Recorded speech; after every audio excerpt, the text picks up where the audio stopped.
Hello everyone, আজকে আমি আপনাদের জন্য অনেক অনেক বেশি ইয়াম্মি একটি রেসিপি নিয়ে আসছি। এই জন্য লাগবে আমাদের ফার্স্টে 1 কাপ ময়দা, তারপর ওখানে দিয়ে দিব 2 টেবিল চামচ চিনি, 1 টেবিল চামচ কোকো পাউডার, একটু বেকিং সোডা, একটু বেকিং পাউডার, আর হচ্ছে চকলেট ফুড কালার, এটা জাস্ট একটা সুন্দর কালারের জন্য। আর দিয়ে দিব ভ্যানিলা এসেন্স, এটা দিলে অনেক সুন্দর একটা ফ্লেভার আসবে। তারপর এগুলাতে আমি একটু একটু করে পানি দিব আর সুন্দর মতো ব্যাটারটা গুলাতে থাকবো।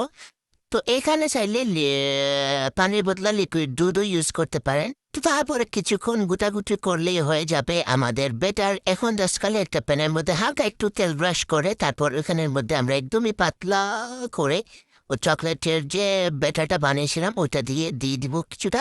তারপর উল্টে পাল্টে সবগুলো সুন্দর মতো বেজে ফেলবো। অ্যান্ড এটা কালার থেকে আপনারা পাইবেন না যে এত কালার না জলে গেছে, না তো জলে নাই গাইজ। এটা হচ্ছে যেহেতু চকলেটের এই জন্য এরকম কালার এসেছে। তো এখন জাস্ট খালি 2 লেয়ার দিব ওই যে রুটিটা বানিয়েছিলাম ওই রুটির, আর 1 লেয়ার দিব কলার। তারপরে এটার উপরে একটু মধু দিয়ে দিলেই হয়ে যাবে। অ্যান্ড মধুটা দিয়েছি আমি জাস্ট একটু সুন্দর টেস্টের জন্য। তারপরে দিয়ে দিব ওটার উপরে একটু গুঁড়া দুধ, অ্যান্ড হয়ে গেল আমাদের একটা বিদেশি নাস্তা। সো আমি আবার মিথ্যে কথা বলতে পারি না, সত্যি কথা বলে দিই, এটা একদমই মজা ছিল না, আপনারা কেউ ট্রাই করেন না।